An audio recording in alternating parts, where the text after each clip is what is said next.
وہ وقت بھی یاد کرنے کے لائق ہے جب فرشتوں نے مریم سے کہا کہ مریم، اللہ تم کو اپنی طرف سے ایک کلمے کی بشارت دیتا ہے جس کا نام مسیح اور مشہور عیسیٰ ابن مریم ہوگا، اور جو دنیا اور آخرت میں آبرو مند اور مقربین میں سے ہوگا،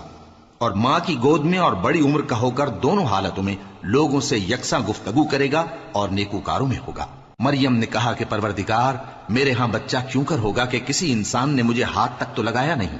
فرمایا کہ اللہ اسی طرح جو چاہتا ہے پیدا کرتا ہے، جب وہ کوئی کام کرنا چاہتا ہے تو ارشاد فرما دیتا ہے کہ ہو جا تو وہ ہو جاتا ہے، اور وہ اسے کتاب و حکمت اور تورات اور انجیل کا علم عطا کرے گا، اور عیسیٰ بنی اسرائیل کی طرف پیغمبر ہو کر جائیں گے اور کہیں گے کہ میں تمہارے پاس تمہارے پروردگار کی طرف سے نشانی لے کر آیا ہوں، وہ یہ کہ تمہارے سامنے مٹی سے پرندے کی صورت بناتا ہوں، پھر اس میں پھونک مارتا ہوں تو وہ اللہ کے حکم سے سچ مچ پرندہ ہو جاتا ہے، اور پیدائش